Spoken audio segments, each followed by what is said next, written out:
the 2024 offseason got started in 2023, obviously, and it started off with a bang with Shohei Ohtani. Although that took a while to happen too, Right, and Yamamoto.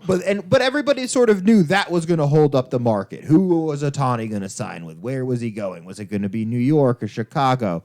Was ultimately Los Angeles. And then the second domino fell with Yamamoto also going to Los Angeles. And that sort of took a lot of the suspense out of the offseason because since then it's been kind of boring. So I checked before we did the podcast, obviously, and there are 2 teams that have signed 9 free agents this offseason. The Royals? Nope, the Dodgers would be one team, and the New York Mets are the other team. Does that shock you that the Mets signed 9 free agents? More so that I'm just trying to think of who those 9 guys are. They're not necessarily household names, if you want. Right, I imagine there's a bunch of guys named Joe. Well, no, some of the guys you know, obviously. Joey Wendell. Yeah, that's okay. If you want to do this, or we can just, I'll just call them out. So Sean Manaea. Mm-hmm. Okay, Luis Severino. Yep. Okay, Harrison Bader. Yep. Adam Ottavino just recently re-signed. Right. He re-signed. He was a free agent. That counts. Shintaro Fujinami. Yep. That was like a couple of weeks ago. Joey Wendell. Jorge Lopez. Michael Tonkin. Austin Adams. And now the Taylor they got wasn't a free agent. They trade for him. The center fielder. Who's another going to be in the outfield this year? Michael Taylor? Not Michael Taylor. I want to say Trace Taylor, but it's not Trace Taylor. I'm not, and it's not Chris Taylor. No, it's not. But I thought he was a free agent. I guess he isn't because he would be listed here. So they're 9. That's 9 people for the Mets that they signed. Right, and that's a lot of guys that are not going to play a lot of games. No. And the Dodgers, by comparison, I knew the 2s that you talk about, but I don't think I really knew that they had signed that many guys. And when you think about it, and it just happened the other day that Tony Gonsolin came up with an injury, so he isn't going to be ready to pitch this season. Just thinking, well, who's going to pitch for the Dodgers this year? Right, because you really have no idea who's in that rotation. You're just going to hope that Yamamoto and Freyers is enough to get you through. I guess so. James Paxton was signed by the Dodgers, so there's another pitcher who's going to. There's an arm. So Joe Kelly was re-signed, so that counts as a free agent signing, but he was kind of there already. Kershaw was re-signed, but he isn't going to pitch. That doesn't really count that as a. Right. As he's not re-signed for this year. He's re-signed for next year. Ricky Vanasco is a Dodger pitcher who was re-signed, and so that counts. I just think you're saying he's a Dodger pitcher because that's a surprise to me. I've never heard of the guy. Ryan Brazier signed for 2 years, re-signed actually. So they have a lot of guys that they were going to let go that they brought back in, and it's a lot of pitching. Right, but that kind of feels out of necessity because so many of the guys they expected to be pitching for them have come up hurt. I mean, it feels like their entire starting rotation is on the IL right now. Well, exactly, and Dustin May, Bueller, Kershaw. I mean, that's Gonsolin. They got an all-star team of guys who aren't pitching. That's rough. So let's just go team by team and see what people. So it's right here. I'm seeing the only free agent that the Orioles signed was Craig Kimbrell. That doesn't feel right. I thought they had more guys than that, but I will take a look after that.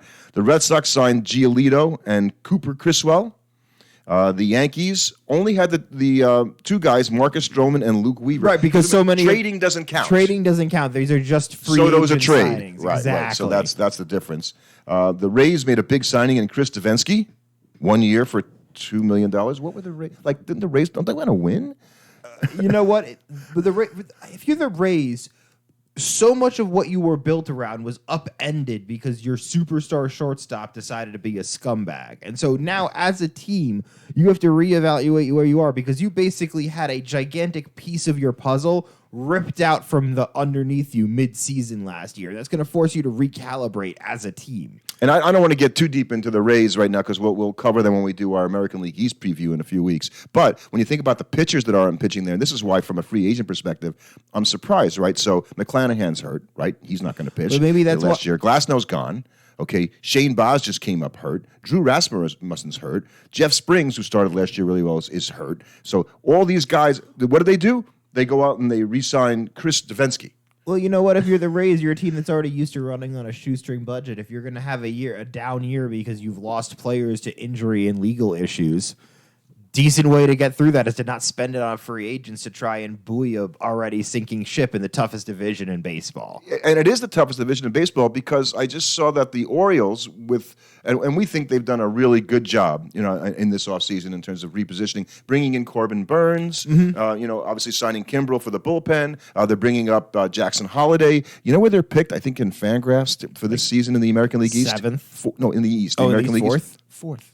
Well, that's because you have a team like the Blue Jays who went out and got Justin Turner to help buoy that lineup, and he's going to be a big part of that. I think Justin Turner's contribution in the locker room is going to might be bigger than his contribution on the field. This is a guy who knows how to win, what it's like to be part of it. The Jays don't know how to win. Right, because the Jays have struggled. They've gotten to the postseason, but they seem to sort of get in their own way at the end of the year, and they don't close games particularly well, and their bats seem to go quiet in big games, and it seems like they're a team like the Orioles last season where the big moments get to them a little bit. The Orioles, you can attribute it to their youth. Right. You're going to say the Orioles last season. I said it before that series that I was worried that they were going to be a really hot regular season team. Then you had a young team going into the playoffs the first time, and they couldn't figure it out. But the Blue Jays have been everybody's dark horse for the last few years. Let's hope that signing people like Yariel Rodriguez and Isaiah Falefa and Kevin Kiermaier as a re-signing will put them over the edge. Wasn't it you who said when the Yankees, let go Connor Falefa and he got signed by the Blue Jays? They're going to really like him up, and you're like, really? I mean, he wasn't that great for the Yankees. What makes you think he's going to be great for the Blue Jays? Well, I think for the Blue Jays, they're not hoping for as much out of him. And that's a good thing. Yeah. I think. So in the Central, the White Sox, who are another team who makes you scratch your head, starting with the manager, by the way, who another guy like Ali Marmol managed to keep his job, Pedro Grifol. They got the Korean sensation, Eric Fetty. Who is not Korean.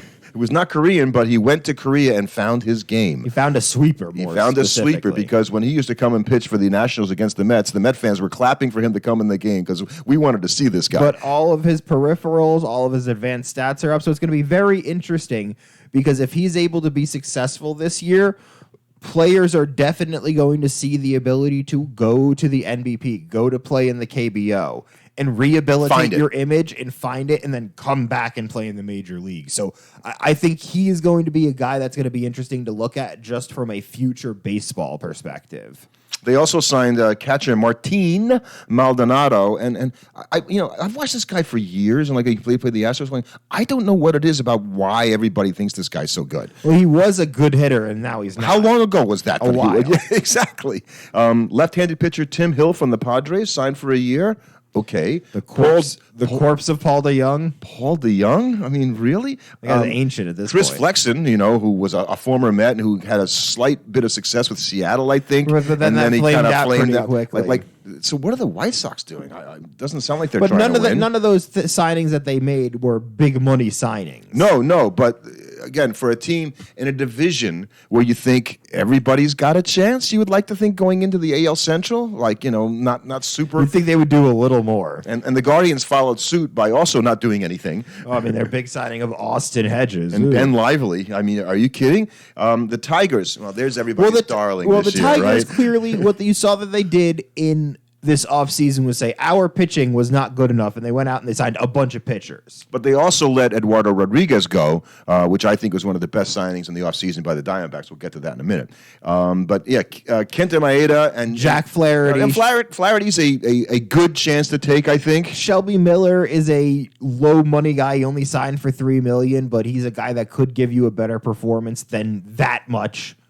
Certainly. I don't think you're going to expect an unbelievable year from him, but he's a guy that could give you a performance that's worth a lot more than $3 billion. And all these teams so far, and the teams we'll keep talking about, they all decided to pass on Blake Snell, Jordan Montgomery.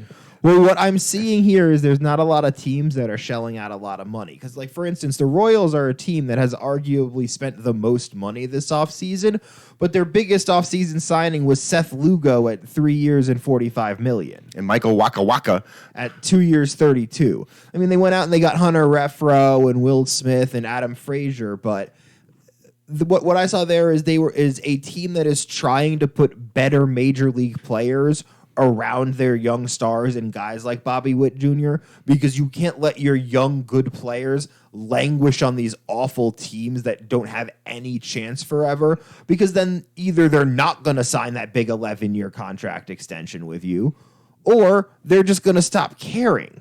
And so in Kansas City, they're talking about a new ballpark, which I think this all kind of dovetails together. I didn't realize that they got new ownership in 2019. Finally took it from the Kaufman family. And so it's taken a long time for them to get to this point when you start to think, I think the sun might be rising now for the Royals. Right. They kind of had to tear it down from the to the foundations and rebuild this. So I think, they're positioned to when that new ballpark is built. They're starting to put some young players into the organization. I think the future is bright, but I don't think it's this year. Right, and then you have a team in the Twins that basically stand pat. They lost Kenta Maeda, but outside of that, they signed Carlos Santana. He's got to be 36 or something like that by now. I mean, but having a power bat off the bench for a team like that actually might not be the worst thing in the world. So that, when we come to try to pick that division, it's going to be a crapshoot. I have no idea who I'm going to pick to win that division. I don't think Josh Staumont from Kansas City is making the big difference for the Twins. I think one of the most significant free agent signings in the offseason, and I was surprised, I don't know if you were, that he ended up going to the Astros, was Josh Hader. Well, I think the Astros going after Hader tells me that they are concerned that their bullpen was an issue. And yet, I looked at their bullpen going, man, that bullpen is crazy good. I felt like they got some over-performances.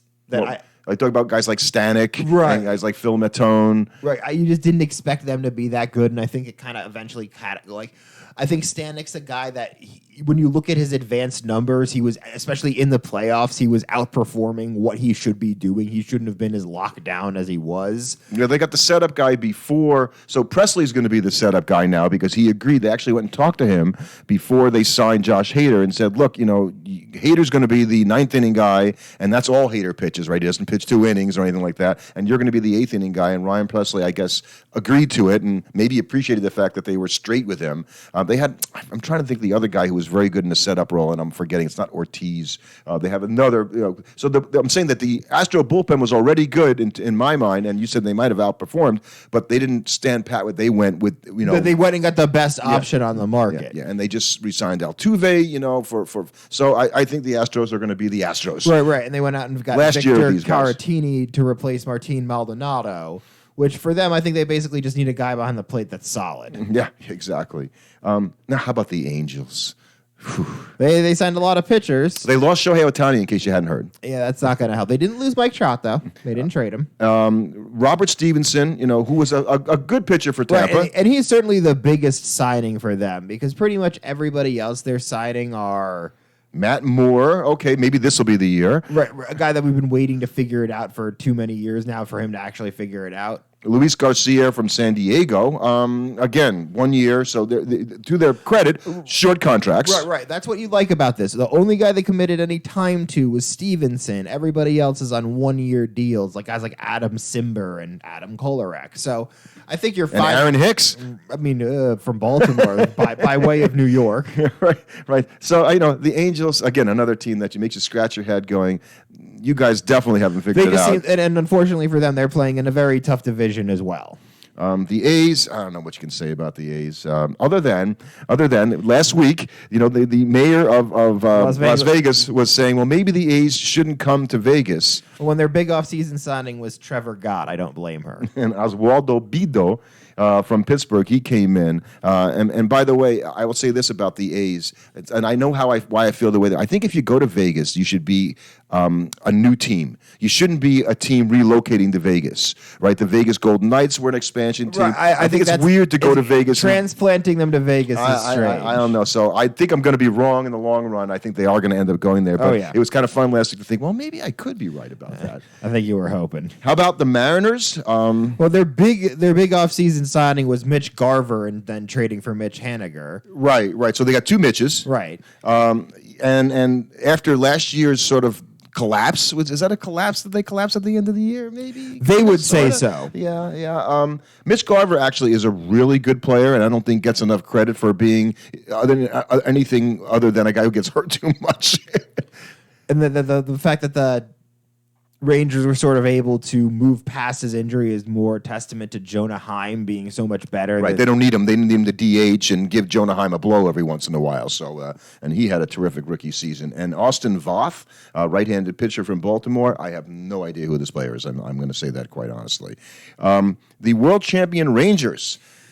Didn't do a ton. No, and this is sort of... But you kind of have that right as the World Series champ. I think so. I think, well, okay. Especially a World Series champ that didn't lose a ton of guys in free agency.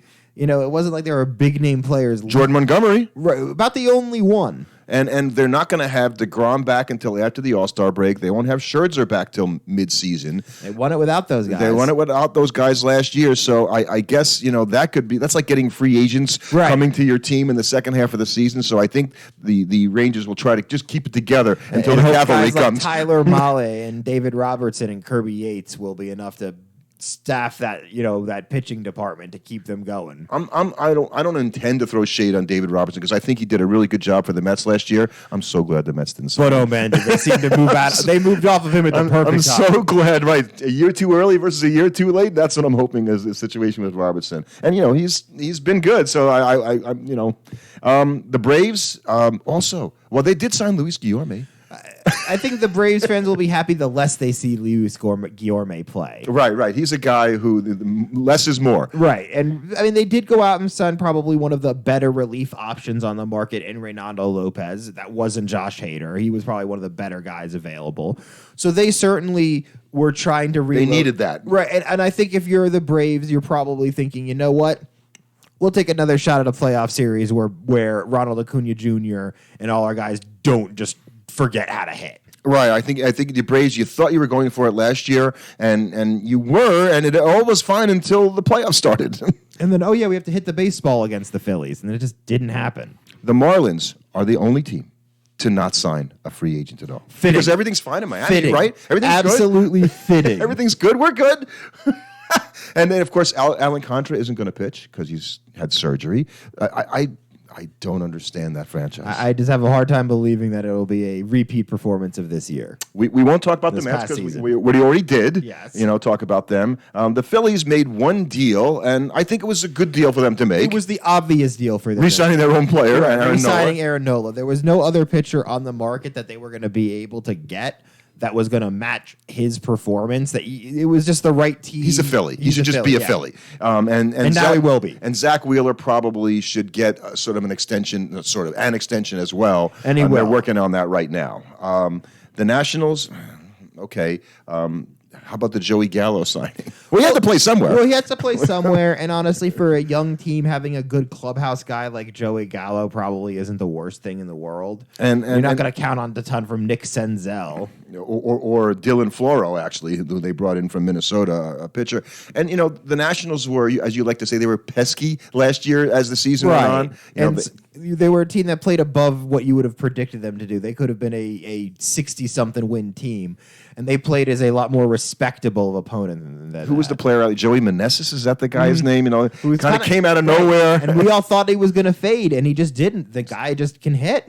The Cubs, under new manager Craig Counsell, they did make the deal to bring in the sort of consolation prize from Japan, from Japan and Shoto Imanaga, and they signed them for 4 years, which I guess they had to, though else he wasn't going to come. I sure hope that works out for the Cubs. But he is not a guy that is grading out with elite stuff like Yamamoto. Yamamoto's grades are all at elite levels. And the guy that I think is going to now come over next year. Sasaki, yeah. And Roki Sasaki, because he's changed his deal. He's definitely coming Yeah, he's going to post and kind of come into the major leagues. They also brought in Hector Neris from Houston. and Was he the guy you were thinking of? No, he's not. No, he's not. But he got a 1-year, $9 million contract, and there's another guy. I'm just so happy the Mets didn't sign this guy. He's a lot older, and I'm kind of glad they didn't. That's $9 million they didn't need to spend. So, and then I look at a team like the Reds. In the Reds, what I see is a team that is kind of trying to go for it a little bit. They're trying to push and say we're gonna make the playoffs. We've been the spooky team for a couple of years, the dark horse pick out of the NL Central. It feels like they're kind of trying to put their chips on the table a little bit and really go for it in a down NL Central. They brought in on the pitching side Nick Martinez, who did a fine job for the Padres, Emilio Pagan from the Twins, and Frankie Montas, probably one of the worst signings the Yankees ever made. Right, was bringing him over, or I guess they traded for him. Many people thought would be the doom of Brian Cashman, and Ben Suter from Colorado, and they've got and Buck Farmer for that matter. They resigned. They have so many other pitchers that aren't on this free agent list. The Nick Abbotts and they're clearly trying to figure out their Lodolo and their Andrew Abbott. bullpen and their starting rotation situation, because guys like Hunter Green have never really put it together and become the dominant starter that they hoped they would. And obviously going out and getting Heimer Candelario to be your starting everyday third baseman. That's a good move. And they re-signed India, it obviously. gives you some stability in your infield now. You're hoping that you can build around there with Ellie De La Cruz. And I would say those two teams, the Cubs and the Reds this year, I'm thinking are going to be, because the Brewers or the other team that we haven't right. And while they did go out and get Rhys Hoskins and they re-signed Wade Miley, they lost a lot of really good players that went and signed in other places or traded away. I mean, look at it this way: Brandon Woodruff is not going to be under contract there because he's off contract, even though he's injured. They get rid of Corbin Burns. They got rid of Hader last season, and another pitcher who's going to pitch for the Mets this year, Adrian Hauser, was also on there. So I was thinking they opened the season at the Mets, the Brewers. Who's the Brewers' opening day starter? Freddie Peralta. Ooh. Freddie Peralta with Wade Miley as the number 2. Yeah. I think it's going to be a long year in Milwaukee. And they brought in Eric Haase at catcher as well. And Pittsburgh, I mean, I guess for them, they would say their big offseason signing was a re-signing in Andrew McCutchen, because I don't think anybody's too exciting about another season of Aroldis Chapman. What do you mean? Aroldis Chapman, he's like Hall of Fame possibility. Oh, God. I know. Only because you look statistically, and statistically he is there. I don't feel he's that way. They did bring in Rowdy. This will be McCutchen's farewell tour this season. I'm pretty. You said that last season, right? I think it'll be this season. And I love Kutch. Come up and play another year. Tellez, they brought in Rowdy Tellez, who I think the most surprising thing is they only had to pay $3.2 million for a year of Rowdy Tellez. But I think that's all he's really worth. Yeah, apparently that nobody else would offer him more. And catcher Ali Sanchez, I'm just not sold on the Pirates. I'm just not. The pitching isn't there. Sold on what, them being like a really good team. Is this the year that they're going to rise like the Reds did? They had that great start last year. The Pirates did, and we talked about them. Who's the big shortstop for them? O'Neal Cruz. Right. Yeah, he's going to finally play because he got hurt. So I look forward to watching him play because he's fun to watch. And then you look at the Cardinals, the team who we just did our recent deep dive on, and I mean they signed Sonny Gray, and I think with them the difficulty that I'm seeing there is it's another Twins player that's gone from that team. Who's going to be pitching for that team this season? Because they lost Maeda, they lost Sonny Gray. That certainly makes the AL Central a bit more interesting, but for the NL Central, do you really think Sonny Gray is enough to put the Cardinals over the edge? I think he's probably the best. I like Sonny Gray and of all the free agent things because they signed Kyle Gibson and Lance Lynn, so they got these retreads. Right. Lance Lynn has impressed me just from the perspective of the guy is somehow still a pretty good pitcher all these years later. I thought he was shot like 4 or 5 years ago. He is. He's a home run waiting to happen. Right. He randomly had that period of where he had like a super high K per 9 tick up like a season or two ago, and that seems to have faded away. Don't believe the rumor that he had to spend time in the hospital after the season for whiplash because of looking at the ball going over the fence so many times last year. That's not true. And they brought back Matt Carpenter, who had the most bizarre season last year, where he had like a month for the Yankees where he couldn't. Nobody could get him out. Wasn't that the season before? The season before. You're right. Right. And then last season he just didn't have that month at all. He was just bad. A team that I thought had one of the best off seasons, even though they didn't do all that much. But you would really put it off the strength of 2 moves. Right. One of them was a trade. Right. And one of them was re-signing Lourdes Gurriel Jr. And the other was going out and getting Eduardo Rodriguez from Detroit. Because they were a team that seemed to be lacking pitching a little bit when they got to the World Series. Especially, and certainly Zach Gallen seemed like he just lost gas towards the end of the year. He pitched pretty well in the series, though. But he pitched well. But having Eduardo Rodriguez to give you three guys, huge thing. I really like that signing, and they also brought in Jock Pederson. He's a player that everybody likes to like. Jock Pederson. I think he's just a likable guy. I guess so. Although Tommy Pham probably doesn't feel that way. That is true.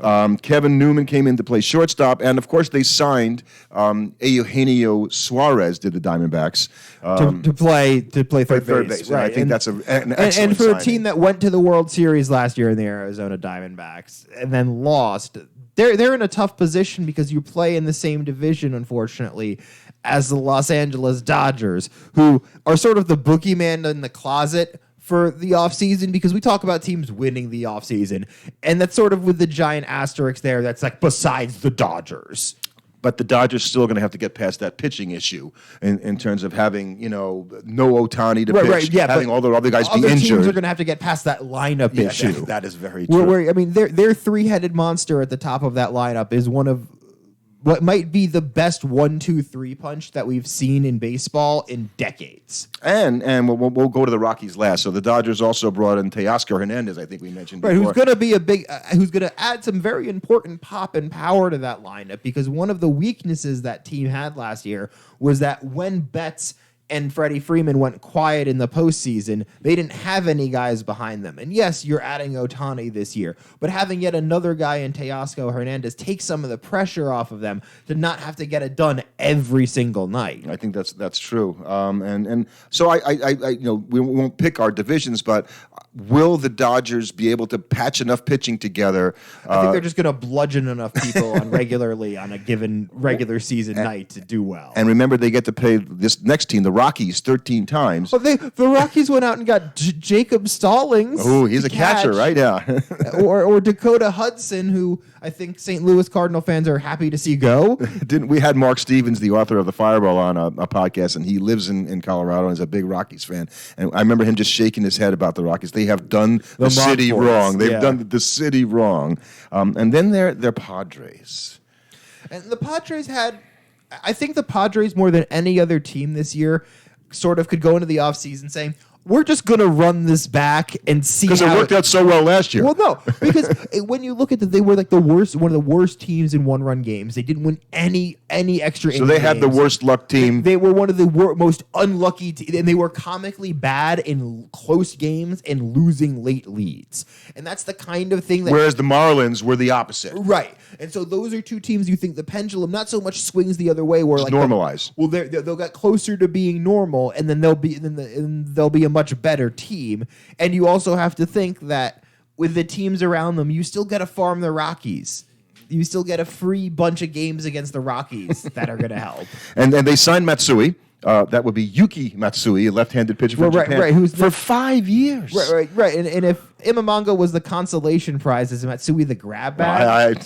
And they did something last week which made me happy, because the Mets were talking about signing Wandy Peralta, and it was like, give him a year or two. Maybe you probably had to give him 2 years. Somehow they got him for 4 years. 4 years. He has 3 opt-outs in there. He's got the 3 opt-outs. Right. It's not the team that has the opt-outs. So he can say, you know what, I pitched well, I'm going to go sell my services elsewhere, and the team has to pay him if he doesn't pitch well.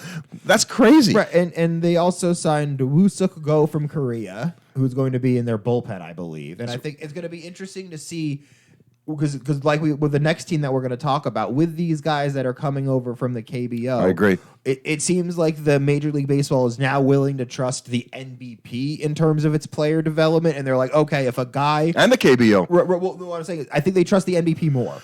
Historically, yes. Historically. I think they're good. But I think if you see Wook Suk Go, and now for the Giants in Jung Ho Lee, he signed for 6 years, $113 million to play outfield for them. Now, he's a bit of an older player, and I think there are some concerns about how he's going to translate over here. But if he's able to show up and post numbers, I think you're going to start seeing major league players really look at those leagues and start more aggressively going after young players that are putting up elite numbers there, because it's showing they can come over here and those numbers will translate. And I think the Giants are playing a little chicken with Matt Chapman, because it's like if the Giants really think they want to have a chance to be an above 500 team, even forget about competing for a division really or a wild Jordan card. Hicks is going to make the difference for a championship? I mean, Matt Chapman is in a lineup that needs help desperately. I think, you know who the number 1 WAR player for the Giants was last year? I'm gonna guess Conforto. Wilmer Flores. Ooh, that's not good.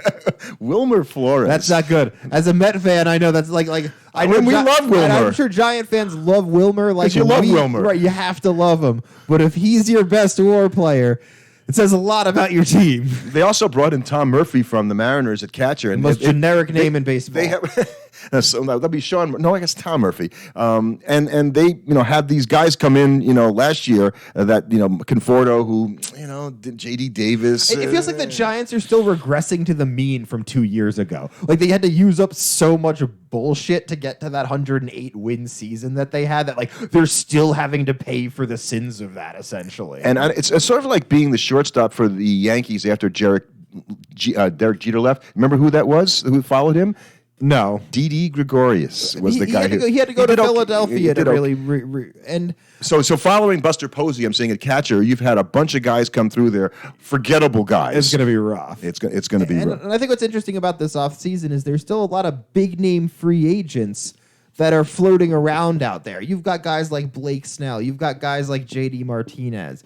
You've got Cody Bellinger. You've got guys that you are going to contribute to teams this year and make a difference in playoff runs that are still free agents. And we have guys that are signing, which I just think has made this offseason so interesting. And like you said, lengthy definitely, because it feels like, they're already playing. The Dodgers are in camp, so they're playing that first series against the Padres in Korea. So they got to show up last Thursday on the 8th. Right, and get started because they're going to be going. The Padres open, I think, Monday, and then the rest of the teams open this week. And I would say that series in Korea is going to be a bit like a fever dream, I feel like. They're going to play those games, and then it is going to go quiet again, and then it'll feel like the season actually starts. So I don't know that I don't know where these guys are going to go. I can't believe that everybody's just kind of holding off on Snell, Montgomery, Bellinger, and Chapman. Those 4 guys. I think those guys will sign before the season starts, just because teams aren't going to want to have them sit out spring training, because then you're going to have to wait for them even longer to get ready and get into game shape. And the players aren't going to want to do that, because if they're missing the first month of the season more ostensibly because they have to play themselves into playing condition, you're not going to get as much money for a team that knows that. Yeah.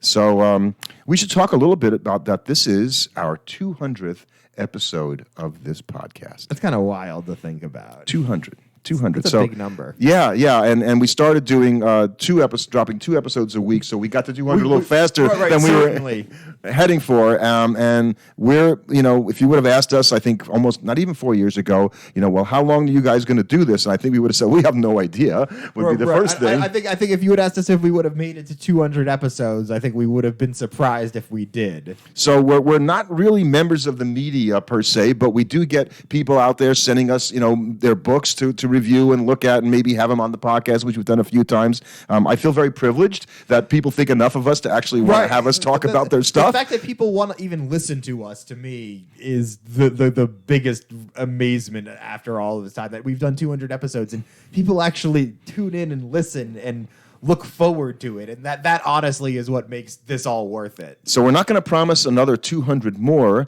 but we want to thank the listeners that have listened to us for this far and hope you stay with us just a little bit longer at least. We can certainly promise to be with you for the rest of the 2024 season. Definitely.